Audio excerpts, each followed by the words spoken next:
We are currently in the face of a rapidly accelerating international financial collapse. Billions are being threatened by a water crisis combined with a global food shortage, and the repeated failure of political leadership to competently address these matters has made the overall crisis even worse. Given this state of the world around you, wouldn't it be a proper occasion to ask, what actually governs your society? Take the fanaticism around global warming. The science indicates that these changes in the Earth's climate are determined by solar cycles, orbital changes, and interstellar radiation. Yet even potentially decent leaders are still going along with the green policies that will vastly accelerate the economic breakdown. So if it's not a matter of science, then what is driving our nation down a path of green fascism? To be clear on these matters, examine how the British Empire created the modern environmentalist movement. The ideological and political basis is demonstrated by the founders of the movement, Julian Huxley, Prince Bernhard of the Netherlands, and the Duke of Edinburgh, Prince Philip. These three have played key roles for the British Empire going back to before World War II. Following in the footsteps of his grandfather, Thomas Huxley, known as one of the pioneers of race science, Julian Huxley was obsessed with population control and eugenics. He continued his grandfather's legacy, acting as vice president of the British Eugenics Society during the bulk of World War II, and later became president. Julian was, by all means, not shy about his disgust for humanity. The lowest strata of people are reproducing too fast. Therefore, they must not have too easy access to relief or hospital treatment, lest the removal of the last check on natural selection should make it too easy for children to be produced or to survive. Long unemployment should be a grounds for sterilization.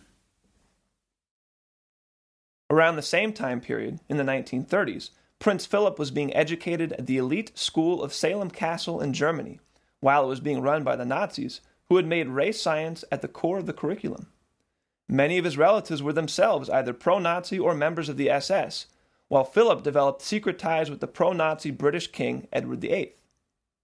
Oh, and speaking of British Empire Nazis, Prince Bernhard of the Netherlands was recruited to Nazi intelligence at Berlin University in 1934. He then became a member of the SS and went to work for IG Farben, which pioneered Hamarschak's slave labor concentration camps. Even when he was forced to resign from the Nazi SS for political reasons relating to his marriage, he maintained his unwavering loyalty to the Nazi Party up to the very last moment, signing his letter of resignation, Heil Hitler. In return, Hitler sent him a congratulatory letter for his marriage. Obviously, the publicity of the atrocities committed during World War II made eugenics and Nazism not too popular after the war. Julian Huxley pulled away from his public support of eugenics and became the first head of the United Nations Educational, Social, and Cultural Organization. He stated in UNESCO's founding document, "Thus, even though it is quite true that radical eugenics policy will be for many years politically and psychologically impossible, it will be important for UNESCO to see that the public mind is informed of the issues at stake, so that much that is now unthinkable may at least become thinkable."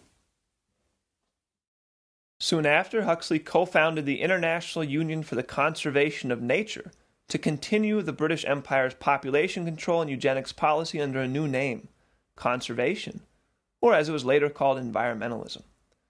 Prince Philip likewise took up the cause of environmentalism, taking a personal commitment to reduce the global population by billions. As he later expressed in multiple interviews, he wishes to be reincarnated as a deadly virus to aid in reducing the world population. By 1960, a 74-year-old Julian Huxley decided to take an extensive 3-month tour of Africa. Why? To preach that the newly independent African nations could not be trusted to conserve wildlife. The following year, Huxley would join up with Prince Philip and Prince Bernhard to found the World Wildlife Fund as a new front for the British Empire to continue their imperial, genocidal policies. This is the ideological basis for the creation of the so-called environmentalist movement. Hatred of human scientific and technological progress, driven by the utterly degenerate view of mankind as nothing but an animal, a beast to be trained and manipulated, conditioned and culled. The desire of the empire? To reduce the world population down to 1 to 2 billion people and keep the vast majority of those remaining in a backwards, indigenous state. Here we find the philosophical core of the countercultural attack directed at the baby boomer generation.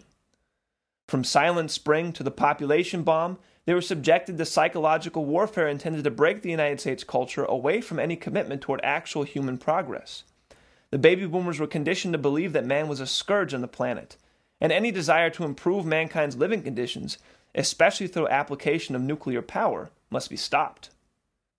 The global warming hoax was introduced in 1975 through a conference organized by Margaret Mead. Bringing together the followers of this anti-human doctrine in the United States, the entire conference was run under the presumptions that mankind's development was inherently going to devastate the planet. That was the only thing that mattered to the organizers of the conference. Scientific accuracy was secondary, and only relevant to the degree that it could be manipulated to justify their desired policy of halting progress and reducing the population. The conference featured followers of Paul Ehrlich, whose fraudulent work, The Population Bomb, was a reintroduction of the work of Thomas Malthus. Ehrlich himself believed that we should cut the U.S. population in half.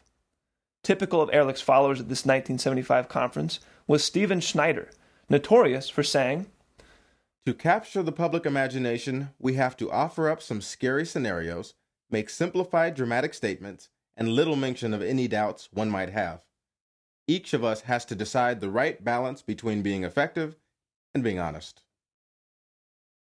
Schneider later became a major participant in the Intergovernmental Panel on Climate Change, the supposed scientific authority regarding global warming.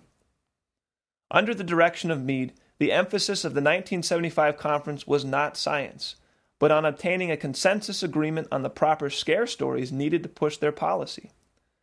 As Mead said herself at the conference, "What we need from scientists are estimates, presented with sufficient conservatism and plausibility, but at the same time as free as possible from internal disagreements that can be exploited by political interests.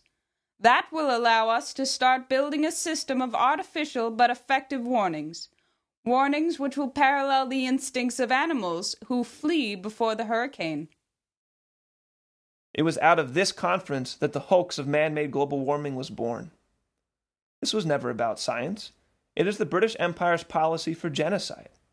So before you react or come to a consensus with your friends and neighbors, make sure you actually know where your impulses are coming from. Just because you share an opinion, how do you know it's really yours?